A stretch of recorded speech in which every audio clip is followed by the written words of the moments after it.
देखिए क्वेश्चन ये है कि 3 कंटेनर है, 3 कंटेनर है, ध्यान से समझना इस क्वेश्चन को। 3 कंटेनर है, कंटेनर ए, बी और सी, तीनों में अलग अलग टाइप के लिक्विड है। अगर लिक्विड की टाइप अलग अलग है तो स्पेसिफिक हीट कैपेसिटी भी अलग अलग है। समझ रहे बात को? इसमें इसने बोल दिया कि 3 डिफरेंट लिक्विड्स, 3 लिक्विड हैं, ये अलग अलग हैं, मतलब इनकी स्पेसिफिक कैपेसिटी क्या है, अलग अलग है। पहली बात तो ये है, इसकी अलग है स्पेसिफिक कैपेसिटी, इसकी अलग है, इसकी अलग है। 3 कंटेनर हैं, तीनों में टेम्परेचर तीनों का 60 degree Celsius, 55 degree Celsius, 50 degree Celsius. अब क्वेश्चन ये है कि अगर इसका 4 ग्राम और इसका 3 ग्राम अगर उनको आपस में मिक्स कर देते हैं तो कॉमन टेम्परेचर आता है 55, जो कॉमन लिक्विड आता है। Sorry, 4 gram of A and 3 gram of C, 4 gram of A and 3 gram of C, इन दोनों को मिक्स कर दिया तो कॉमन टेम्परेचर कितना आता है 55। इसका 60 था, इसका 50 था, मिला के 55 आएगा।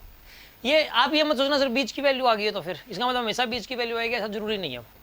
हो सकता है 54 आ जाता, हो सकता है कि 56 आ जाता, कुछ नहीं पता हो तो कितना आता। अब ये कह रहा है कि 2 ग्राम ऑफ ए का 2 ग्राम और बी का 3 ग्राम, इन दोनों को मिक्स कर दिया तो टेम्परेचर कितना आया 57।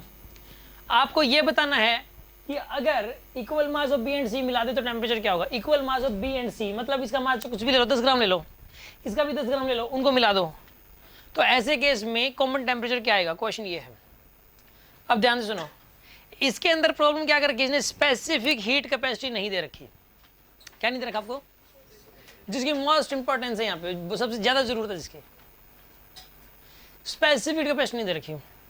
मतलब ये हुआ इसने जो 2 इंफॉर्मेशन दी है इनका यूज करके स्पेसिफिक कैपेसिटी निकलेगी और फिर इस वाले पार्ट के अंदर यूज होगी। वो पहले स्पेसिफिक कैपेसिटी निकालनी पड़ेगी। अच्छा अब सुनो ध्यान से, ये कैलोरीमेट्री का क्वेश्चन है। मतलब मैंने आपको एक बात बताई कि कैलोरीमेट्री के जितने भी क्वेश्चंस हैं वो एक रूल से सोल्व होते हैं कि total heat loss equal to total heat gain, total heat loss equal total heat gain, total heat loss equal total heat gain. दिमाग में सेट कर लो इस बात को। समझ आ रही है बात आपको? क्या बोला मैंने? Total heat loss equal to, very good, एक बार और बोलो, एक बार और बोलो, शाबाश, वेरी गुड। अब देखो, अब एक बात बताओ, आप ए और सी को मिलाया, मतलब क्या है, एक डिब्बा ले लिया, बॉक्स ले लिया, उसके अंदर इसका 4 ग्राम निकाला रख दिया भाई, और इसका 3 ग्राम निकाला उसके अंदर रख दिया, डिब्बा बंद कर दिया और उसको ऐसे ऐसे कर दिया, ऐसे ऐसे करके देखा कॉमन टेम्परेचर कितना आया 55।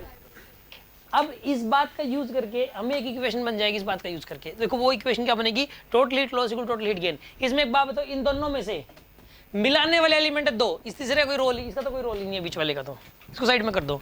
इन दोनों का रोल है। इसमें से लॉस करने वाला कौन है और गेन करने वाला कौन है? हीट का लॉस करेगा ए, गेन करेगा, इसका टेम्परेचर बढ़ा है और इसका घटा है। माने एक काम करो, मान लो कॉमन टेम्परेचर कितना हो गया इसमें 55। अब ये देखो इसने लॉस कितना किया,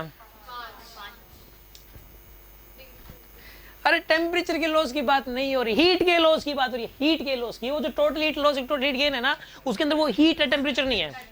क्या है वो हीट है, हीट, वो एमएस डेल्टा टी है। वो लॉस इक्वल टू जो गेन है ना, वो हीट का जिक्र हो रहा है। समझ आ रही है बात आपको? एक बात बताइए, इसमें लॉस हुआ है, कितना लॉस हुआ है पता आपको? मास इसका कितना कितना दिया था, 4 ग्राम, 4 ग्राम। स्पेसिफिक कैपेसिटी कितनी थी इसकी? नहीं है, ऐसे मान लो, क्या मान ली, डेल्टा टी चेंज इन में 60 था पहले, 60 से कितना हो गया, 60 से 55 हुआ है, 5 का चेंज आ गया ना टेम्परेचर, तो 5 का टेम्परेचर गिर गया, यानी कि इंटू डेल्टा 5, इतनी हीट लॉस कर दी, इतनी हीट का लॉस हो गया भाई। माइनस माइनस कुछ नहीं है, लॉस के सिर्फ पॉजिटिव में लिखनी सारी वैल्यूज। समझ आ रही है? बड़ा बताओ, लॉस वर्ड बोल ही दिया जब, इसमें कभी माइनस प्लस मत लगाना, मैं पहले बोल रहा हूँ, बता दिया इसने इतना लॉस हो गया, माइनस में होता है लॉस, बस हो गया ये। अब लॉस बड़े में छोटा बनाना है, लॉस इक्वल टू गेन। अच्छा अब सुनो, इसने गेन किया, मास कितना था इसका 3, स्पेसिफिक कैपेसिटी कितनी इसकी 80, टेम्परेचर कितना पड़ गया अरे 5 से बढ़ गया टेम्परेचर है, टेम्परेचर 5 नहीं बढ़ गया क्या? टेम्परेचर 5 बढ़ गया, ये हो गया। एक इक्वेशन बन गया आपके पास, देखो अब 5 से 5 गया 4s इक्वल टू, ये पहली इक्वेशन बन गई। अरे बनी क्या नहीं बनी? पहली इक्वेशन बन गई, पहली इक्वेशन। अच्छा अब सुनो, 2 ग्राम ऑफ ए और 3 ग्राम ऑफ बी, ये इक्वेशन नहीं तो बनानी आनी चाहिए भाई, ये इक्वेशन बनानी सिखा रहा हूँ इस क्वेश्चन के थ्रू। अब देखो 2 ग्राम ऑफ ए, इसका 2 ग्राम और 3 ग्राम ऑफ बी, इसका 3 ग्राम मिक्स कर दिया, टेम्परेचर 57। चलो लॉस करने वाला कौन है? इसका तो कोई रोल है नहीं, इन दोनों को मिक्स किया है तो एक ये तो एक लॉस करने वाला होगा, एक गेन करने वाला होगा। लॉस करने वाला कौन है? क्योंकि वो ज्यादा है ना, इसके पास क्या है? ये गेन करने वाला है। ये समझ आ रहा है आपको? पीछे वालों को समझ आ रहा है? हाँ जी भाई लोग समझ आ रहा है? अब सुनो, देखो इसके अंदर ऐसे बोलना होता है, ये सर ऐसे बोल रहा है, ये क्या है? इसके अंदर जो है यहाँ पे, इसके अंदर ये कितना लिया था ये आपने बताइए? 2 ग्राम ऑफ ए, इसने लॉस किया। टेम्परेचर 60 से कितना किया इसने अपना? 60 से 57 किया, 57 किया, 60 से 57 किया कि नहीं किया? चलो अब एक काम करो, मास कितना इसका? 2, स्पेसिफिक कैपेसिटी कितनी इसकी? डेल्टा टी कितना है? एक वोल्ट हो, ठीक है ना? ये गेन करेगा, कितना गेन किया था ये? मास कितना इसका? 3 ग्राम है, into S B, delta T कितना इसका? 7 कहाँ से आ गया यार? 7 है, 2 कैसे होगा? 2 कैसे है? अच्छा बी का देखना था क्या?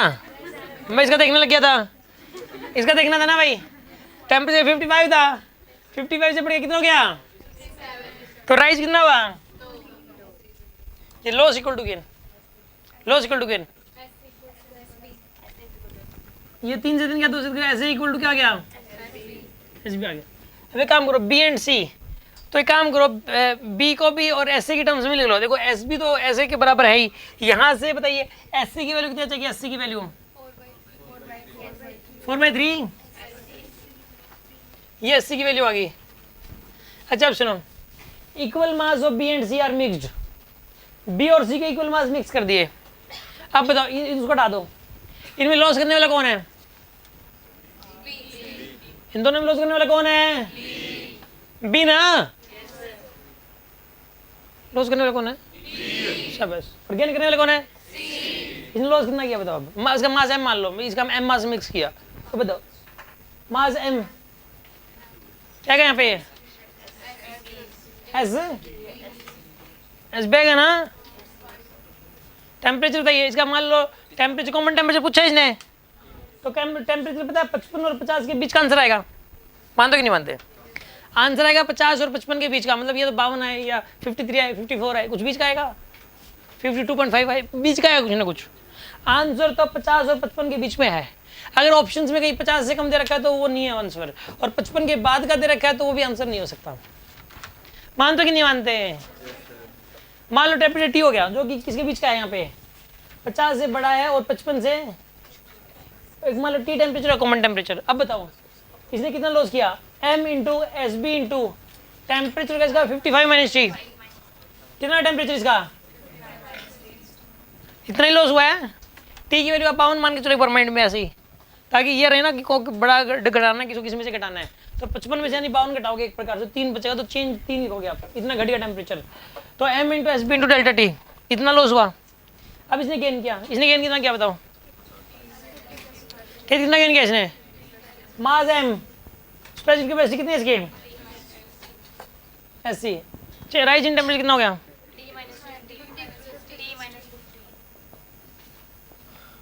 ये हो गया ना आपके पास? एम से एम गया कि नहीं गया? अरे गया। एस बी की वैल्यू पुट करो, एस बी की वैल्यू एस सी के बराबर, एस सी की वैल्यू पुट करो, एस सी की वैल्यू 4/3 एस से इंटू में टी माइनस में 50, ऐसे ऐसे गया कि नहीं गया? अब बताओ 55 minus T is equals to 4/3 into T minus 50। Solve करके टी आ जाएगा। अरे समझे कि नहीं समझे आप? सॉल्व कर लो इसको। चलो 55 minus T is equals to 4/3 t minus में 200/3 ये आएगा